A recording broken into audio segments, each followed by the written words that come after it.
Seri Pelangi di Langit Singosari. Bara di atas Singgasana. Audiobook, novel silat. Cerita, Esa Mintarja. Bab 34. Perwira itu terdiam sejenak. Hampir saja ia terdesak oleh kekecilan dirinya dan mengatakan bahwa Tohjaya mempunyai ilmu yang tersalur dari perguruan yang lain.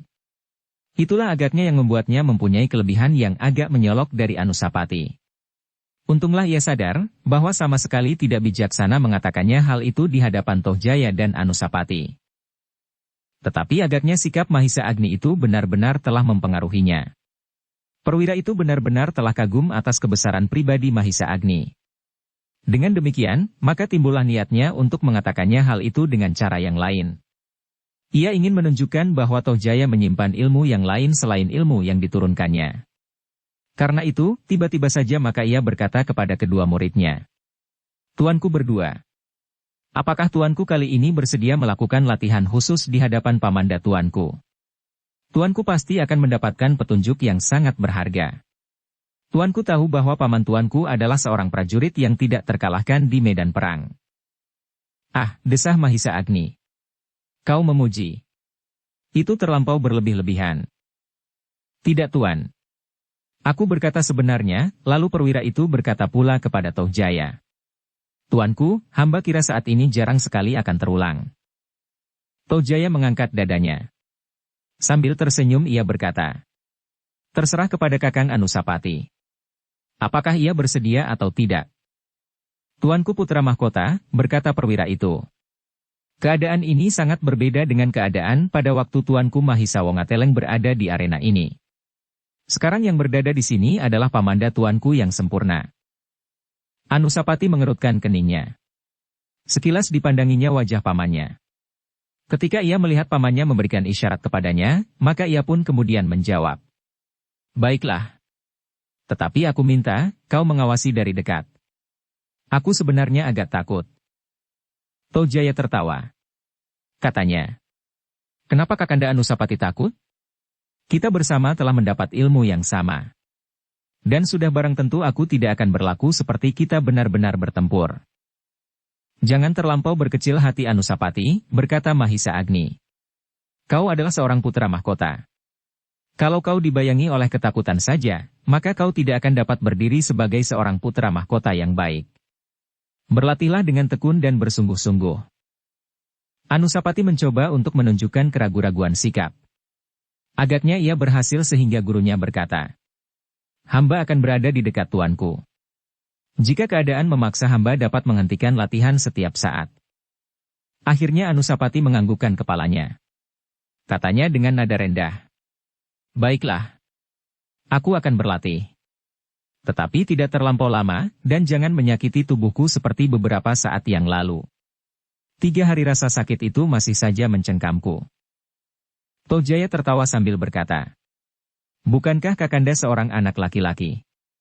Maksudku seorang laki-laki. Kakanda sudah bukan anak-anak lagi. Sebentar lagi Kakanda akan mengalami masa yang paling berbahagia. Bukankah Kakanda akan segera kawin? Nah, bekali Kakanda dengan ilmu seorang laki-laki. Anusapati mengerutkan keningnya. Tetapi ia pun mengangguk perlahan. Baiklah. Kita akan berlatih. Tohjaya mengerutkan keningnya mendengar kesanggupan Anusapati. Namun sejenak kemudian ia tertawa sambil berkata. Nah, begitulah. Kakanda benar-benar seorang laki-laki. Kakanda dapat menunjukkan kepada pamanda Mahisa Agni. Apakah yang sudah Kakanda capai selama Kakanda berada di bawah asuhan guru-guru kita selama ini? Baik yang sudah meninggal itu, maupun yang sekarang. Anusapati mengangguk-anggukan kepalanya. Tetapi ia masih bertanya. Sampai berapa jauh kita akan berlatih? Sejauh-jauhnya. Seolah-olah kita benar-benar berkelahi. Ah. Kali? Itulah baru namanya latihan olah kanuragan. Bukan latihan menari. Mungkin Kakanda Anusapati lebih cakap menari daripada berlatih olah kanuragan. Anusapati menarik nafas dalam-dalam. Tetapi ia tidak menjawab. Tohjaya pun kemudian melepas pedangnya. Diberikan pedangnya itu kepada pengawalnya. Kemudian ia pun menyangkutkan ujung kain panjangnya pada ikat pinggangnya di punggung. Marilah Kakanda.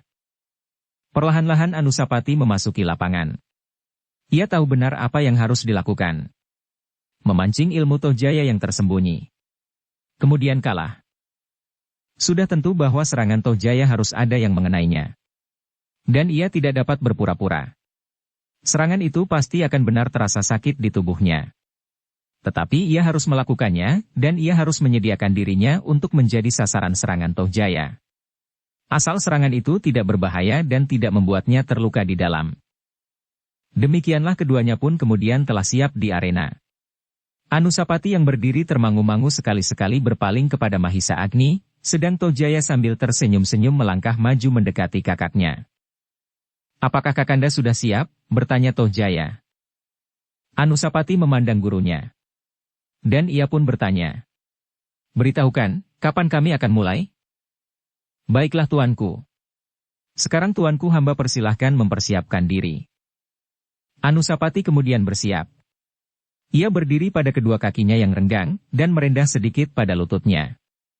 Kemudian ia berputar pada tumitnya sambil menyilangkan tangannya di dada. "Bagus." Tohjaya tertawa. "Begitukah guru kita memberitahukan bagaimana kita harus bersiap menghadapi lawan?" Kakanda Anusapati benar-benar menguasainya, sehingga setiap unsur gerak telah dilakukannya dengan sempurna. Tetapi apabila perkelahian yang sebenarnya berlangsung, maka sebelum Kakanda Anusapati selesai melakukan unsur-unsur gerak itu satu demi satu, maka tubuh Kakanda Anusapati pasti sudah berguling-guling di tanah. Anusapati yang sudah bersiap itu pun kemudian berdiri tegak kembali. Dipandanginya Tohjaya dengan herannya, kemudian ia berpaling kepada Mahisa Agni dan gurunya berganti-ganti. "Tuanku sudah melakukan gerakan yang benar," berkata gurunya. "Kenapa tuanku ragu-ragu?" "Mungkin tuanku Tohjaya menganggap tuanku terlampau lamban." Suara tertawa Tohjaya masih berkepanjangan. Sambil mengangguk-anggukan kepalanya ia berkata, "Ya, begitulah." Lalu ia bertanya kepada Mahisa Agni. "Bagaimanakah pendapat Paman? Bukankah Paman seorang senapati yang tidak terkalahkan di peperangan? Sehingga Paman pasti akan dapat menilai tata gerak Kakanda Anusapati. Apakah Paman mengaguminya?" Mahisa Agni tersenyum.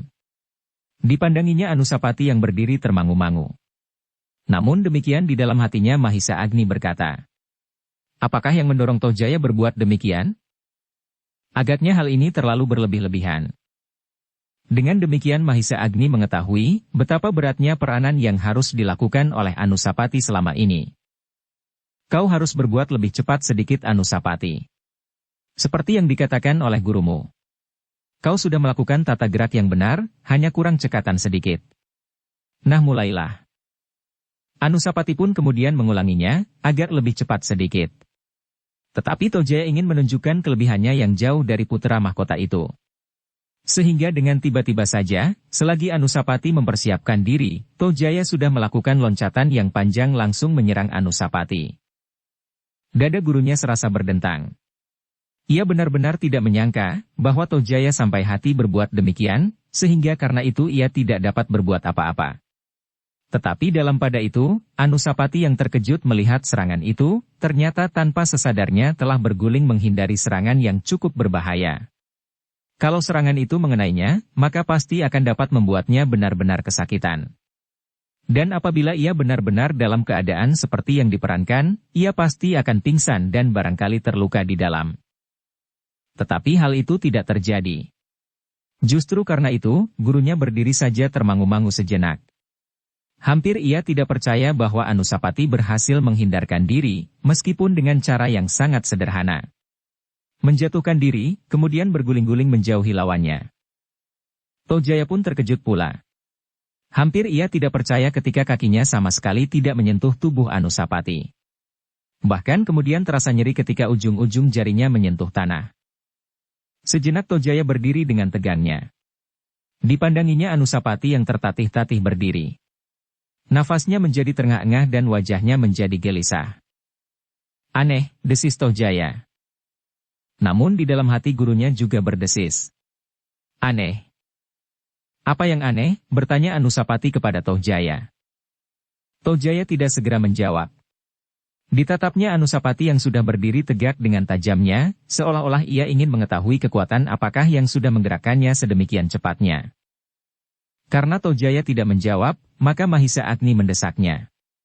Apakah yang aneh? Aku heran paman, berkata Tojaya.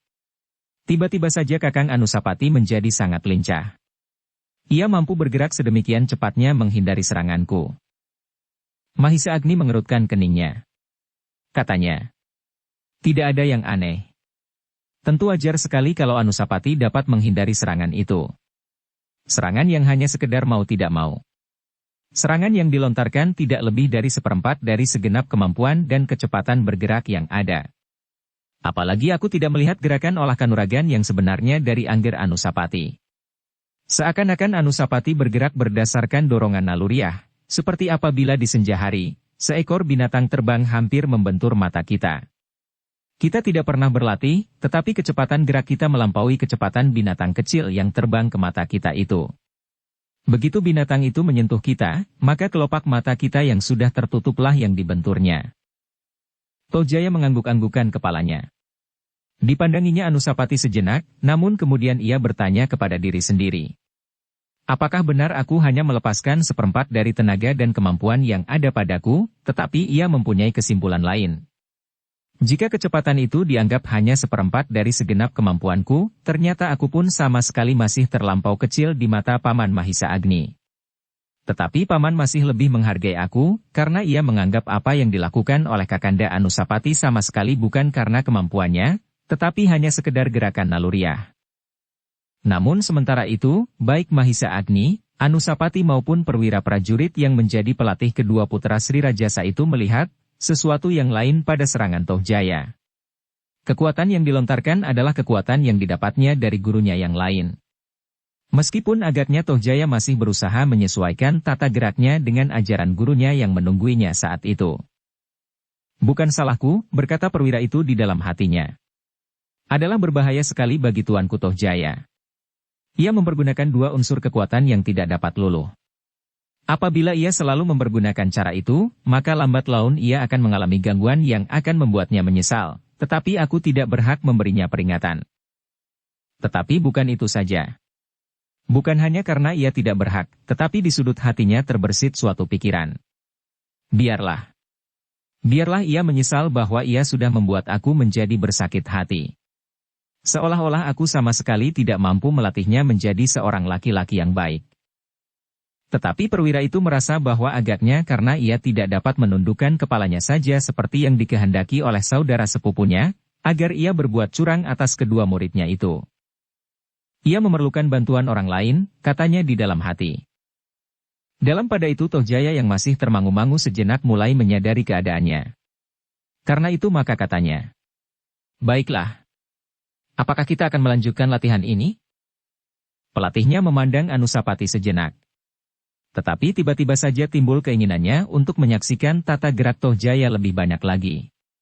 Karena itu katanya kepada Anusapati. Silahkan tuanku. Anusapati menjadi ragu-ragu sejenak. Tetapi ia pun kemudian melangkah maju. Ditatapnya wajah gurunya sejenak, lalu katanya. Baiklah. Tetapi terasa bulu-bulu tengkuku meremang. Tojaya tersenyum. Sambil menengadahkan kepalanya ia berkata. Jangan takut. Aku adalah Tojaya yang selama ini berlatih bersama Kakanda Anusapati. Demikianlah maka keduanya segera bersiap. Perlahan-lahan mereka saling mendekat. Dan sejenak kemudian latihan itu pun segera mulai. Agaknya Tojaya tidak ingin mengulangi serangannya yang dapat membahayakan Anusapati. Ia sadar bahwa Mahisa Agni adalah paman Anusapati. Ia tentu tidak akan membiarkan kemanakannya mengalami bencana. Meskipun demikian ia harus menunjukkan bahwa ia mempunyai kelebihan yang jauh dari Anusapati. Ketika latihan itu kemudian mulai berlangsung, maka Mahisa Agni memperhatikan segalanya dengan saksama. Seperti yang diduganya dan seperti yang dikehendaki oleh pelatih itu, maka karena kecakapan Anusapati, Tojaya telah melepaskan beberapa jenis unsur gerak yang asing tanpa disadarinya. Apakah kau melihat sesuatu? Bertanya Mahisa Agni sambil berbisik kepada pelatih Anusapati itu. Perwira itu menganggukkan kepalanya. Dipandanginya kedua pengawal Tojaya sejenak. Kemudian ia menjawab lirih. Itulah yang ingin aku tunjukkan kepada Tuan. Oh, desis Mahisa Agni. Jadi kau sudah tahu? Ya Tuan. Kau tahu siapakah yang memberinya? Perwira itu menggelengkan kepalanya. Aneh sekali, aku tidak tahu maksud si Rajasa dengan caranya. Perwira itu ragu-ragu sejenak. Hampir saja ia mengatakan apa yang tersimpan di hatinya. Tetapi niatnya itu pun diurungkannya. Apakah kau tidak ingin melihat, siapakah yang memberi bekal lain pada Toh Jaya itu? Tentu Tuan. Tetapi aku tidak dapat. Asal kau sempat mengawasi Toh Jaya pada saat-saat yang kau sangka mungkin. Kau ikuti ia kemana perginya. Mungkin malam hari. Jika demikian bahkan akan lebih menguntungkan bagimu. Mungkin di tempat tertutup. Kau dapat memanjat. Pelatih itu mengangguk-anggukan kepalanya. Kenapa selama ini tidak terkilas di kepalanya untuk mengetahui siapakah guru Toh Jaya itu? Meskipun seandainya ia tidak akan berbuat apa-apa, tetapi ia dapat mengetahui orang yang telah merangkapnya, menuntun Toh Jaya di dalam olah kanuragan. Karena itu maka katanya kemudian. Aku tidak pernah memikirkan sebelumnya Tuan. Tetapi apakah aku sebaiknya melakukannya? Ah, kau aneh, berkata Mahisa Agni. Sudah tentu semuanya itu terserah kepadamu. Tetapi apakah hal itu baik aku lakukan? Mahisa Agni tidak menyahut. Ia hanya tersenyum saja. Sudah barang tentu bahwa ia tidak terlampau jauh melibatkan dirinya. Ia tidak akan menempatkan dirinya sebagai pangkal dari perbuatan seandainya perwira itu benar-benar ingin melakukannya. Bagaimanakah pendapat Tuan? Bertanya perwira itu mendesak. Jangan bertanya kepadaku. Sudah tentu aku tidak akan dapat mendorongmu untuk melakukan perbuatan ini. Aku hanya bertanya. Sekedar bertanya. Keputusannya ada padamu. Bahkan tanggung jawab pun ada padamu. Seandainya kau tertangkap karenanya, maka kaulah yang akan mengalami segalanya. Bukan aku. Karena itu aku tidak mau menjadi penyebab bahwa pada suatu saat kau digantung. Setiap orang akan mendengar alasanmu, bahwa akulah yang menyuruhmu. Kalau aku tidak ikut digantung, maka semua orang akan berkata bahwa akulah yang menyebabkan kau dihukum.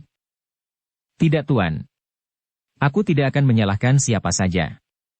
Aku akan bertanggung jawab sendiri. Mahisa Agni tidak segera menjawab. Ia masih mengawasi latihan yang sedang berlangsung antara kedua putra Sri Rajasa itu. Semakin lama semakin seru, dan Toh Jaya pun mulai melepaskan ilmu rangkapnya tanpa disadarinya. Memang berbahaya, berkata Mahisa Agni di dalam hati. Bukan saja berbahaya bagi lawannya, tetapi berbahaya bagi dirinya sendiri.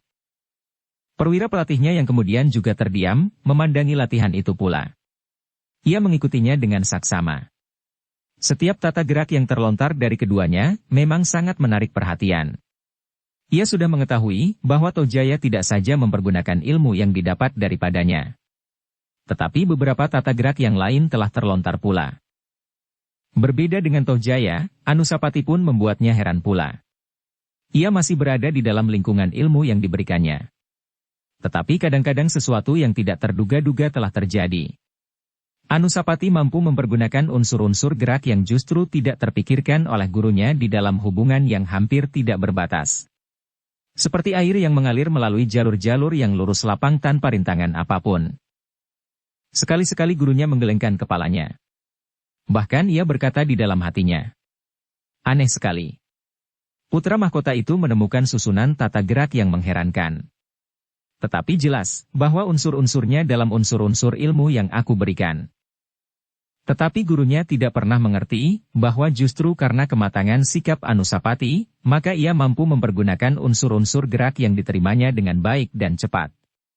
Meskipun ia juga tidak sengaja membuat gurunya heran, tetapi di dalam keadaan tertentu ia tidak dapat menghindari lagi.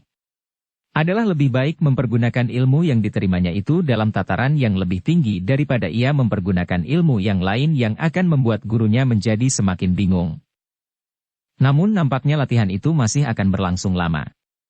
Toh Jaya tidak lagi terlampau bernafsu untuk segera menjatuhkan Anusapati. Tetapi ia sengaja ingin mempermainkannya. Kadang-kadang ia menyerang dan mendesak Anusapati sampai beberapa langkah surut. Kemudian dengan tenangnya ia melangkah ke tengah arena, memberi kesempatan agar Anusapati menyerangnya. Apabila Anusapati meloncat menyerang, dengan gerak yang sederhana ia mengelak sambil tertawa dan berkata, "Aku di sini Kakanda Anusapati." Demikianlah latihan itu berlangsung terus. Anusapati telah membiarkan dirinya setiap kali ditertawakan oleh Tohjaya.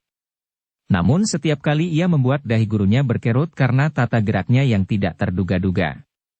Tetapi Tohjaya yang sibuk dengan kemenangannya sama sekali tidak menghiraukannya, meskipun kadang-kadang ia kecewa juga, bahwa serangannya tidak mengenai sasaran atau usahanya untuk membuat Anusapati kehilangan arah, kadang-kadang gagal. "Tuan," perwira pelatih itu mengulangi desakannya. "Bagaimana pendapat Tuan kalau aku berusaha mengetahui, siapakah yang menjadi guru yang lain dari Tuanku Tohjaya?" "Ah," desis Mahisa Agni. "Kau bukan anak-anak lagi. Kau dapat menimbang mana yang baik dan mana yang busuk." Perwira itu mengangguk-anggukan kepalanya. Namun tiba-tiba ia mengambil keputusan. "Aku akan mencoba melihat." "Mencoba? Kalau berhasil baik, syukurlah. Kalau tidak, biarlah." Tetapi tiba-tiba sebuah pertanyaan melonjak di kepalanya. "Bagaimana kalau dihukum mati karena Sri Rajasa menemukan aku mengintip latihan itu?" Perwira itu menarik nafas dalam-dalam. Katanya di dalam hati. "Seperti orang pergi berperang. Menang atau mati." Dengan demikian perwira itu tidak mendesak Mahisa Agni lagi. Ia sadar bahwa Mahisa Agni tidak mau terlibat di dalam persoalan ini meskipun ialah yang pertama-tama menyatakan keinginan itu di dalam hatinya. Keduanya kini memperhatikan latihan itu dengan saksama. Anusapati menjadi semakin lama semakin terdesak. Kadang-kadang serangan-serangan Tohjaya mengenainya dan melemparkannya. Kadang-kadang ia jatuh terguling. Dan kadang-kadang bahkan seperti seekor ayam di gelanggang, berlari-lari mengelilingi arena apabila Tohjaya mendesaknya terus. Tohjaya menjadi semakin gembira. Seperti anak-anak mendapat mainan yang mengasyikkan. Setiap kali terdengar ia tertawa. Namun kadang-kadang ia mengerutkan keningnya karena kegagalannya. Guru Anusapati dan Tohjaya itu tiba-tiba menjadi curiga. Apakah Anusapati benar-benar tidak mampu mengimbangi Tohjaya? Putra mahkota itu kadang-kadang mampu bergerak secepat serangan Tohjaya, justru apabila serangan itu berbahaya baginya. Tetapi sampai begitu jauh perwira itu tidak melihat unsur-unsur gerak yang lain, selain unsur-unsur gerak yang diberikannya, meskipun kadang-kadang dalam susunan yang ia sendiri tidak pernah memikirkannya. Tetapi latihan itu sendiri kemudian tidak menarik lagi baginya. Yang dipikirkannya adalah bagaimana ia dapat mengetahui siapakah yang telah menuntun Tohjaya dengan ilmu yang menurut penilaiannya agak terlampau kasar dan berbahaya. Karena itu tanpa menghiraukan latihan itu lagi ia berkata, "Aku akan melakukannya." "Apa?" bertanya Mahisa Agni. "Aku akan berusaha melihat Tuanku Tohjaya latihan dengan gurunya yang lain. Aku akan melihat apakah gurunya itu seorang manusia sempurna tanpa tanding?" Mahisa Agni mengerutkan keningnya. Katanya, "Apakah kau memutuskan demikian?" "Ya Tuan." "Kau sudah menimbang akibatnya?" "Sudah Tuan," kata salah seorang. "Terserahlah kepadamu. Aku akan menanggung segala akibatnya. Kalau aku berhasil aku akan memberitahukan kepada Tuan, siapakah gurunya itu. Apakah ia orang istana atau orang di luar istana. Itu pun terserah kepadamu. Tetapi aku tidak akan menolak. Setidak-tidaknya aku ikut mengetahuinya pula, meskipun seandainya tidak pun tidak apa-apa. Aku harap Tuan bersedia. Aku tidak akan melibatkan Tuan seperti yang Tuan harapkan, meskipun Tuanlah yang telah menumbuhkan niat itu di dalam hatiku. Aku tidak tahu, apakah Tuan sengaja berbuat demikian atau tidak." Mahisa Agni tersenyum. Tetapi ia tidak menyahut. Sejenak kemudian mereka kembali mengamati latihan yang sedang berlangsung itu. Anusapati semakin lama menjadi semakin terdesak, sedang Tohjaya semakin menjadi gembira karenanya. Kini ia telah memilih cara ini untuk menunjukkan kemenangannya. Ia tidak ingin dengan sekali banting, Anusapati tidak dapat bangun lagi.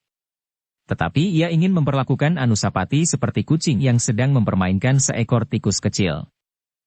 Ketika serangan Tohjaya mengenai lengan Anusapati sehingga Anusapati terpelanting jatuh, Tohjaya tertawa terbahak-bahak. Katanya, "Marilah Kakanda. Jangan berbaring di tanah. Nanti sajalah Kakanda beristirahat sama sekali setelah latihan ini selesai." Tertatih-tatih Anusapati berusaha untuk bangkit. Tetapi ketika ia tegak, maka serangan Tohjaya telah melandanya. Sekali lagi ia terdorong dan jatuh berguling di tanah. Terdengar suara tertawa Tohjaya semakin keras. Sambil memandang Mahisa Agni dan perwira pelatih itu berganti-ganti, ia bertolak pinggang menikmati kemenangannya. Kali ini Anusapati tidak segera bangkit. Sambil menyeringai kesakitan ia berlutut dan bersandar pada kedua tangannya. Tetapi ketika Mahisa Agni memandangnya tanpa setahu Tohjaya ia memejamkan sebelah matanya, sehingga hampir saja Mahisa Agni tertawa karenanya. Sudahlah, berkata gurunya. Latihan sudah selesai. Tuanku Anusapati sudah tampak terlampau lelah. Tohjaya masih tertawa. Katanya. Bertanyalah kepada Kakanda Anusapati. Apakah ia bersedia meneruskan latihan ini atau tidak? Perwira itu mendekati Anusapati sambil bertanya. Apakah latihan masih akan diteruskan? Anusapati menggelengkan kepalanya, katanya. Tidak, aku sudah lelah sekali. Tohjaya mengangguk-anggukan kepalanya.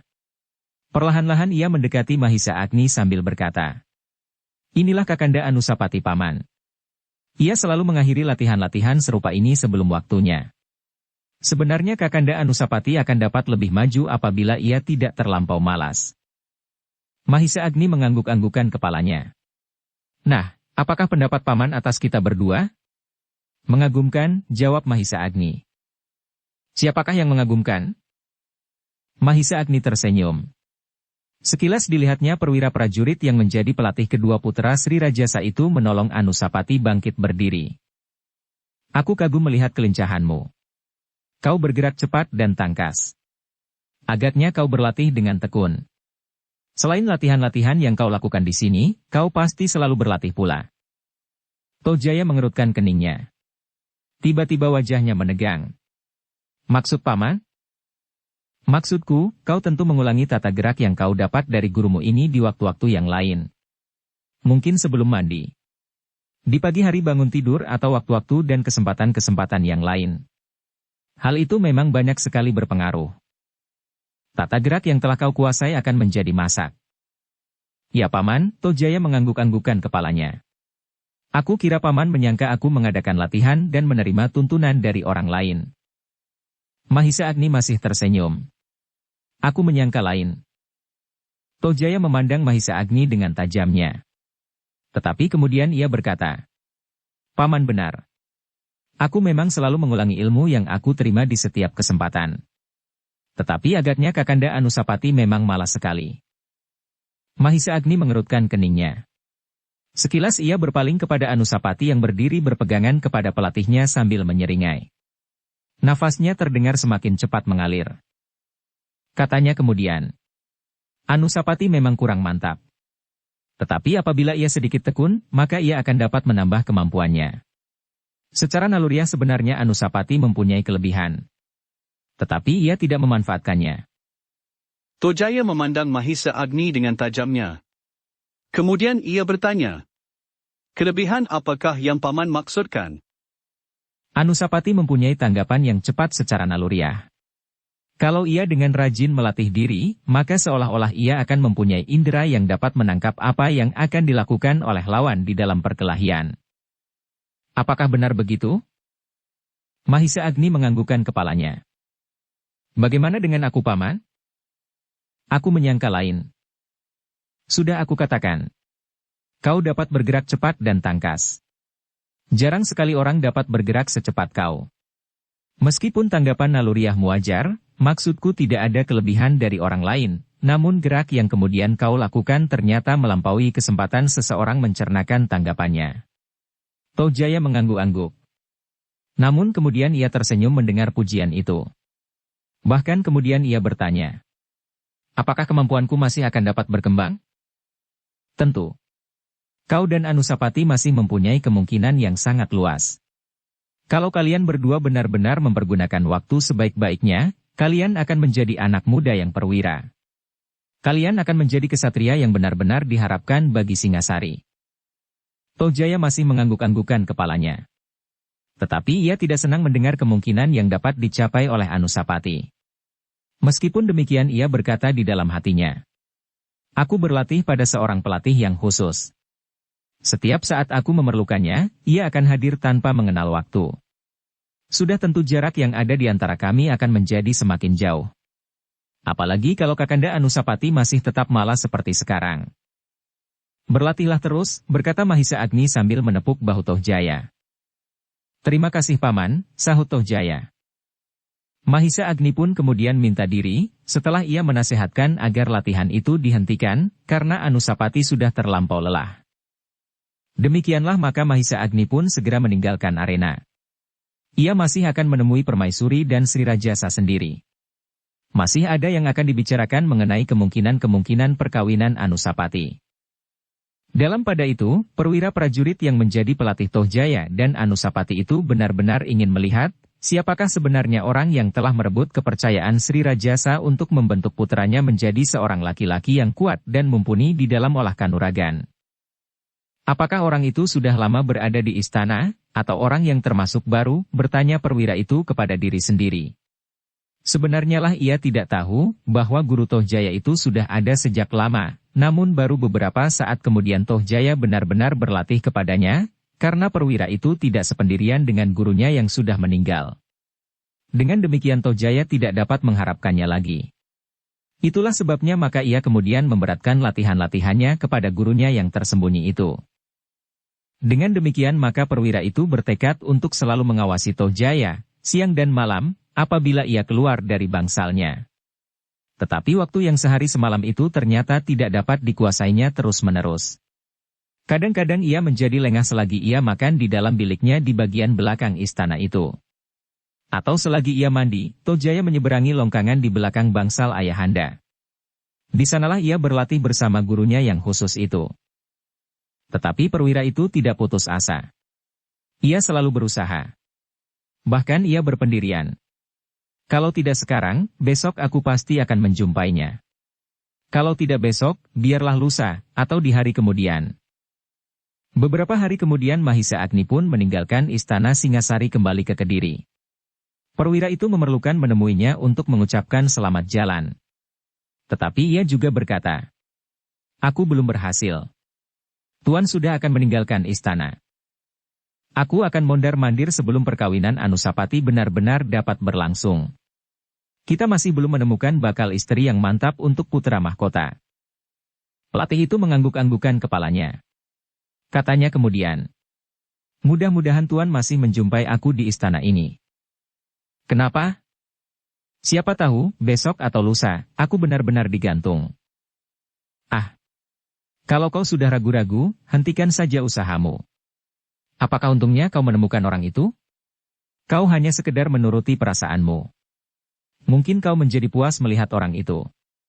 Tetapi mungkin kau justru menjadi gila dan kehilangan pertimbangan nalar. Aku akan tetap berpikir bening. Doakan saja Tuan." Mahisa Agni tersenyum. Katanya, "Hati-hatilah. Di sekitarmu terdapat banyak orang-orang yang luar biasa. Jangan sampai kau menjerumuskan dirimu. Aku akan sangat berhati-hati." Tetapi perwira itu sama sekali tidak mengetahui bahwa Mahisa Agni pun telah berpesan kepada Sumekar, agar ia berusaha mengawasi gerak-gerik perwira itu dan apabila mungkin sekaligus menemukan pelatih Tohjaya yang tersembunyi itu. "Awasilah perwira itu," berkata Mahisa Agni. "Kasihan apabila ia terjerumus ke dalam kesulitan." Menilik lontaran unsur-unsur gerak yang ada pada Tohjaya, maka gurunya yang kasar itu memang mempunyai banyak kelebihan. Sayang, ia bukan seorang guru yang baik, sehingga ia tidak menghiraukan perkembangan jasmani muridnya sama sekali. Sumekar mengangguk-anggukan kepalanya. Ia memang mempunyai dugaan yang sama. Kedua guru Tohjaya itu agaknya memang bukan guru-guru yang baik. Perwira prajurit saudara sepupu Ken Umang masih kurang selapis untuk membentuk Tohjaya menjadi seorang yang mumpuni, karena perwira itu sendiri masih belum mencapai suatu tingkatan yang dapat dibanggakan di dalam olah kanuragan, meskipun untuk mendasari kedua anak-anak muda itu agaknya ia mampu juga melakukannya. Bahkan ia agak lebih baik dari guru Tohjaya yang terbunuh. Sedang gurunya yang lain, menilik tata geraknya, adalah seorang yang berilmu kasar dan bersumber pada ajaran yang kurang dapat dipertanggungjawabkan. Perwira itu ingin melihat, siapakah orang yang telah ditunjuk oleh Sri Rajasa untuk menjadi guru Tohjaya pula, berkata Mahisa Agni, dan ia menceritakan apa yang akan dilakukan oleh perwira itu. Karena pesan itulah, maka Sumekar pun kemudian mempunyai tugas tambahan. Setiap kali ia ada kesempatan, maka dengan pakaian yang dapat membantu membayanginya, ia selalu berkeliaran di halaman istana. Dengan berkerudung kain hitam, tutup wajah hitam dan semua serba hitam, Sumekar berusaha untuk memenuhi pesan Mahisa Agni. Paman Sumekar sekarang senang bermain hantu-hantuan, desis Anusapati. Sumekar hanya tersenyum saja. Tugas itu termasuk tugas yang berat baginya. Aku ingin ikut pada suatu kali, minta Anusapati. Jangan tuanku. Tuanku Sri Rajasa adalah seorang luar biasa. Seolah-olah ia memiliki indera rangkap. Bukankah dengan demikian akan berbahaya juga bagi paman? Hamba hanya seorang juru taman tuanku. Kalau kau hanya seorang juru taman, apakah kepentinganmu untuk mengetahui Guru Tohjaya? Seorang juru taman sama sekali tidak berkepentingan apa-apa selain cangkul, pupuk kandang, sapu dan sebagainya. Setiap datang saatnya menerima upah dari kerjanya, kenaikan pangkat dan kebutuhan-kebutuhan lain. Makan dan sedikit kebanggaan. Apalagi? Sumekar menarik nafas dalam-dalam. Ternyata paman bukan seorang juru taman. Justru paman telah sudi merendahkan diri menjadi seorang juru taman. Tuanku, meskipun hamba bukan juru taman karena hamba memerlukan pekerjaan untuk kehidupan hamba, tetapi harga hamba sama sekali tetap tidak sebanding dengan tuanku. Bukankah tuanku putra mahkota yang sebenarnya? Siapapun hamba adalah seorang dari pedesaan. Dari sebuah padepokan yang hampir dilupakan orang. Paman memang suka merendahkan diri. Apakah paman tahu nilai dari tugas yang paman lakukan? Aku tahu paman berbuat sesuatu yang berbahaya dan kadang-kadang mengancam jiwa paman itu, sekedar untuk kepentinganku. Bukankah dengan demikian nasibku sebagai putra mahkota sebagian telah paman selamatkan? Nasib tidak berada di tangan kita tuanku. Kita hanya sekedar berusaha. Dan hamba pun sekedar berusaha seperti tuanku juga berusaha. Anusapati mengangguk-anggukan kepalanya. Katanya kemudian. Tetapi paman telah mempertaruhkan diri sendiri. Tuanku, berkata Sumekar. Hamba tidak mempunyai kekuasaan apa-apa di Singasari. Tuanku adalah putra mahkota yang apabila datang saatnya, akan menjadi raja besar di Singasari. Adalah berbahagia sekali bahwa hamba dapat mengenal langsung seorang raja besar. Tidak banyak orang yang mendapat kebahagiaan demikian. Hanya orang-orang besar di istana sajalah yang mengenal secara pribadi seorang raja. Sumekar berhenti sejenak, lalu, tetapi lebih daripada itu, bukankah dengan demikian hamba telah dapat mengangkat diri hamba sendiri, ikut di dalam pemerintahan? Karena hamba yakin, bahwa tuanku akan berbuat sebaik-baiknya.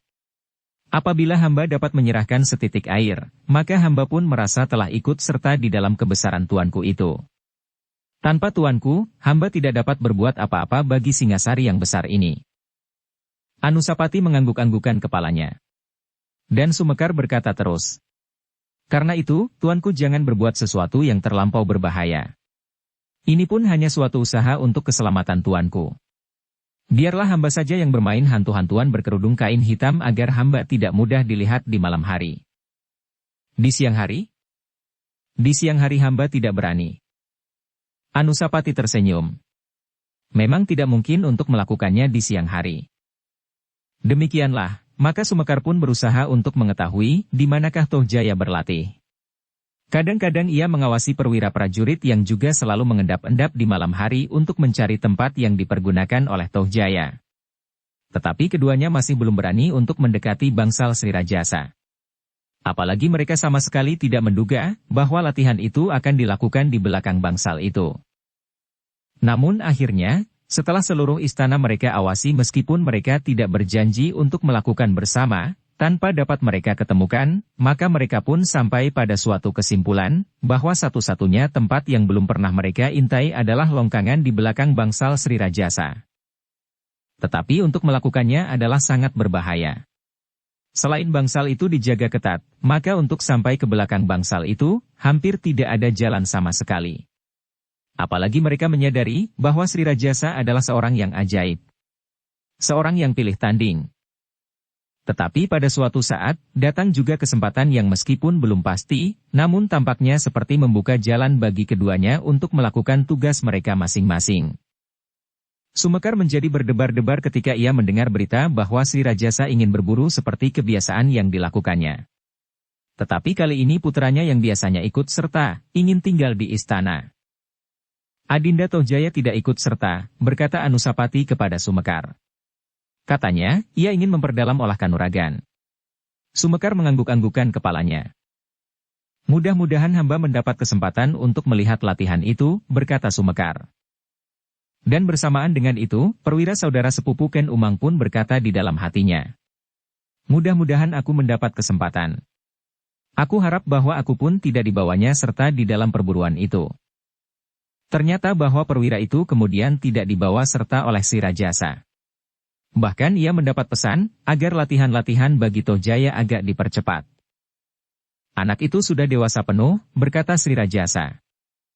Ketika pada suatu pagi, Sri Rajasa beserta para pengiringnya keluar dari istana, Sumekar berdiri termangu-mangu di regol pertamanan. Dari kejauhan ia melihat iring-iringan itu menyusup regol samping dan turun ke jalan raya. Sumekar menarik nafas dalam-dalam. Perlahan-lahan ia pun melangkah maju.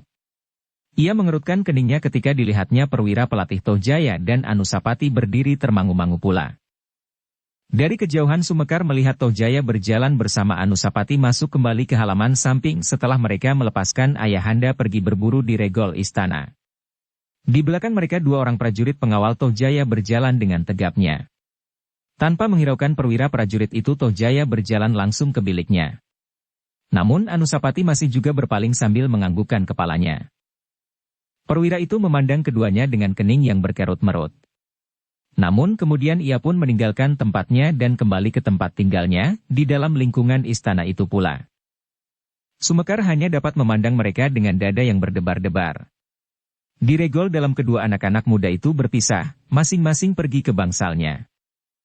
Perlahan Sumekar pun melangkah maju. Kini ia berjalan di longkangan tengah. Sekali-sekali ia berhenti sambil mengamati pohon bunga-bungaan yang tumbuh di pinggir longkangan itu. Namun kemudian ia melanjutkan langkahnya ke regol dalam. Tetapi Sumekar sudah tidak melihat kedua putra Sri Rajasa itu lagi.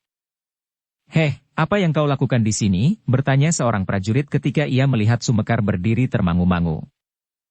"Oh, tidak apa-apa Tuan. Aku hanya melihat-lihat kalau ada tanaman yang kurang terpelihara." Prajurit itu tidak menghiraukannya lagi. Ditinggalkannya Sumekar yang masih berdiri termangu-mangu itu. Namun dalam pada itu Sumekar sempat memperhatikan bangsal Sri Rajasa meskipun dari kejauhan. Bangsal yang berdiri megah di tengah-tengah halaman yang luas. Meskipun setiap kali Sumekar selalu bergantian dengan kawan-kawannya juru taman membersihkan halaman itu dan memelihara tanaman yang tumbuh di sekeliling bangsal dan di tepi-tepi dinding, namun rasa-rasanya ia masih ingin memperhatikan bangunan itu seteliti-telitinya. Di belakang bangsal itu ada sebuah longkangan yang tertutup. Sebuah pintu butulan di samping, menghubungkan bagian belakang bangsal itu dengan halaman yang luas di sekitarnya. Di waktu senggang Sri Rajasa sering duduk di bagian belakang bangsal itu. Kadang-kadang seorang diri apabila ia tidak ingin diganggu. Sumekar berkata kepada diri sendiri. Hanya longkangan di belakang bangsal itu, di depan serambi yang sering dipergunakan oleh Sri Rajasalah yang belum pernah aku jenguk selama aku mencari pelatih yang tersembunyi itu.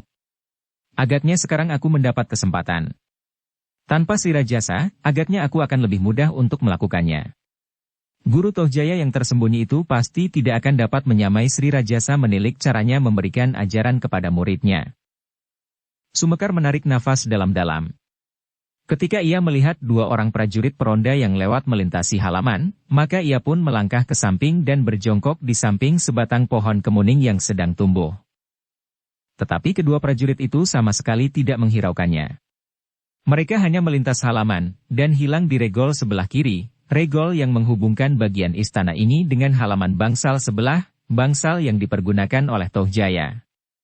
Di sebelah bangsal itulah terdapat sebuah bangsal lain pula. Bangsal Ken Umang yang seolah-olah terpisah dari istana lama ini oleh dinding batu. Tetapi regol-regol yang terdapat di sepanjang dinding itu agaknya selalu terbuka, siang dan malam. Bahkan Sumekar sendiri pernah untuk beberapa hari bekerja di belahan istana itu, yang sehari-hari mempunyai petugas-petugasnya sendiri. Juga mempunyai juru taman sendiri di pertamanannya. Aku harus segera menemukannya, sebelum pada suatu saat jatuh keputusan hari perkawinan tuanku Anusapati, berkata Sumekar di dalam hatinya. Sejenak kemudian Sumekar pun meninggalkan halaman yang luas itu kembali ke pertamanan. Dilihatnya beberapa orang kawannya sedang beristirahat, duduk di bawah sebatang pohon sawo kecik. "Heh, dari mana kau?" bertanya salah seorang dari mereka. Melihat kemuning yang sedang tumbuh itu. "Di halaman dalam."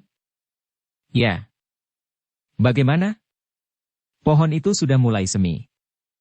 Kawan-kawannya tidak menghiraukannya lagi. Mereka sedang membuka bungkusan bekal mereka. Ketan serundeng kelapa muda, jenang alot dan pondoh jagung. Sumekar pun kemudian duduk pula di antara mereka.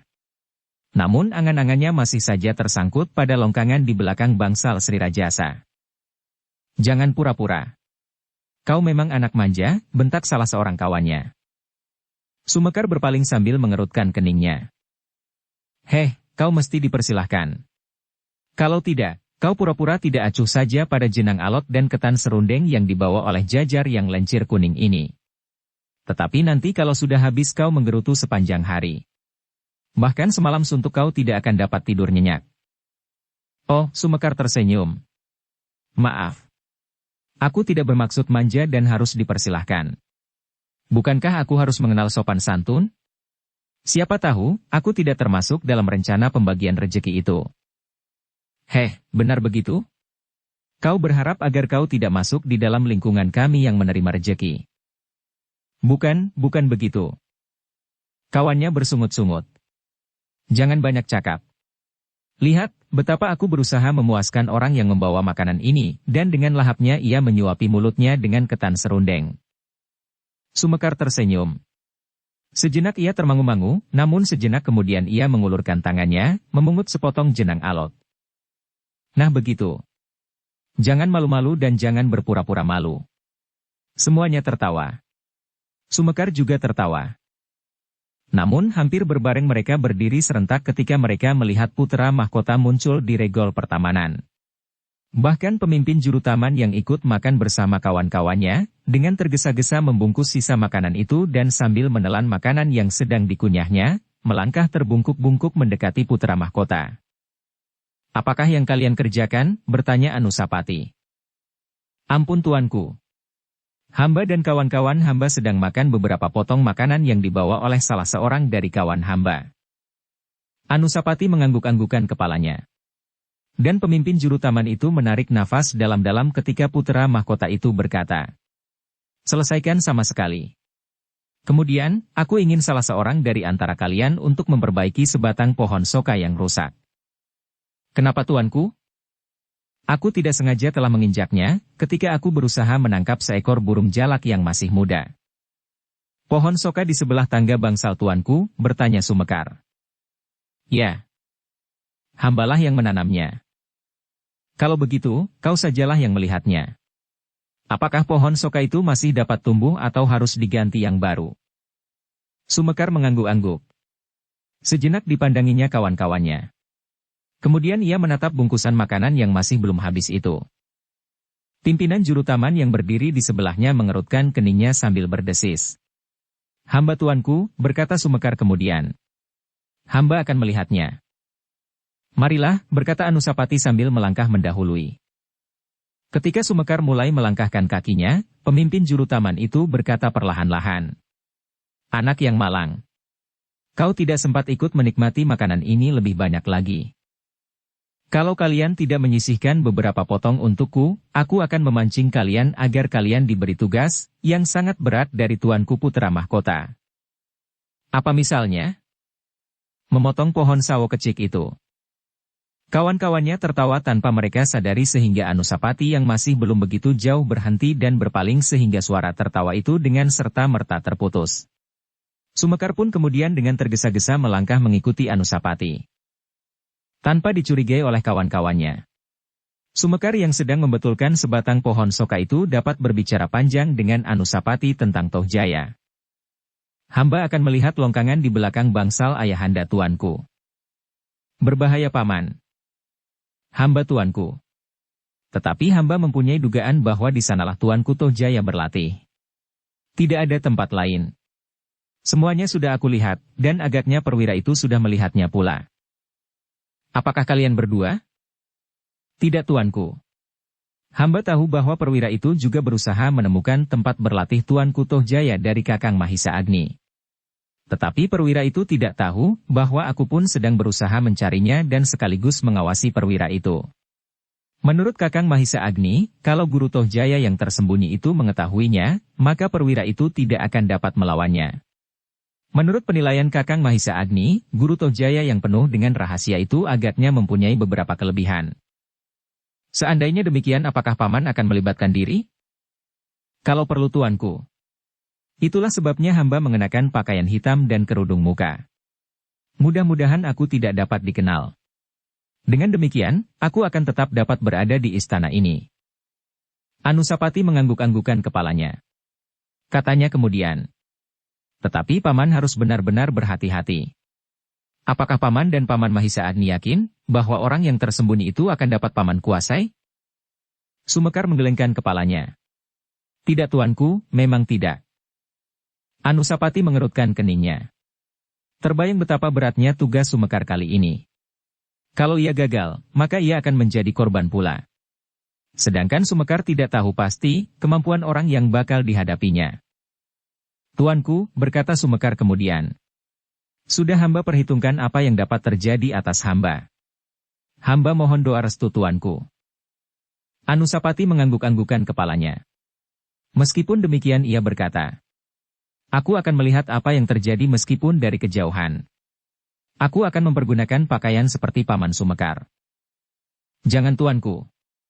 Kalau tuanku terlibat dalam soal ini dan ternyata dapat diketahui, maka pengorbanan itu terlampau besar. Singasari akan mengalami kegoncangan. Aku hanya akan melihat dari kejauhan saja. Aku berjanji bahwa aku akan menghindarkan diriku dari keterlibatan lebih jauh daripada melihat dari kejauhan saja. Jangan tuanku. Paman Sumekar. Bukankah aku bukan anak-anak lagi? Aku akan dapat menjaga diriku. Bukankah hanya sekedar bersembunyi dan melarikan diri apabila perlu? Sumekar menarik nafas dalam-dalam. Paman jangan terlampau mencemaskan aku. Sumekar tidak dapat mencegahnya lagi. Betapapun beratnya, namun akhirnya ia menganggukkan kepalanya. Dari kejauhan tuanku. Jangan sekali-sekali melibatkan diri apapun yang akan terjadi atas hamba. Mungkin hamba akan menjadi korban. Tetapi itu adalah kewajiban dan akibat yang wajar. Aku berjanji paman. Baiklah. Nanti malam hamba akan pergi ke belakang bangsal tuanku Sri Rajasa. Apakah paman akan singgah di bangsal ini? Hamba akan memberikan tanda. Mungkin tuanku akan segera mengenal apabila hamba menirukan suara burung tuhu. Hamba akan berada di sudut halaman samping bangsal Sri Rajasa. Sebelum hamba sendiri akan melihat longkangan itu, hamba akan mencoba mengikuti perwira prajurit yang menjadi pelatih tuanku itu. Hamba kira ia pun akan pergi ke longkangan itu. Selama ini hamba selalu mengikutinya. Ia sudah mengelilingi seluruh bagian dari istana ini, seperti hamba. Tetapi agaknya ia pun tidak berani pergi ke longkangan belakang dari bangsal tuanku Sri Rajasa. Baiklah paman. Aku akan menunggu isyarat paman. Suara burung tuhu 3 kali berturut-turut. Ya paman. Tuanku hamba persilahkan langsung pergi ke sudut kanan halaman samping sebelah utara dari bangsal itu. Aku akan datang. Aku akan memberikan isyarat pula, dan apabila paman sudah ada di sana, aku harap paman menjawab. Tetapi kalau paman belum ada, paman harus memberi isyarat pula ketika paman datang. Baiklah tuanku. Kita akan memperdengarkan suara cengkerik. Kita masing-masing akan memberikan isyarat itu, dan kita masing-masing harus menjawabnya. Kalau kita melihat seseorang di sudut istana itu tetapi tidak menjawab, maka pasti bukan salah seorang di antara kita. Kita harus menghindarinya. Baiklah paman. Bersambung ke bab 35. Dukung kami dengan subscribe, follow, like, komen dan share. Terima kasih.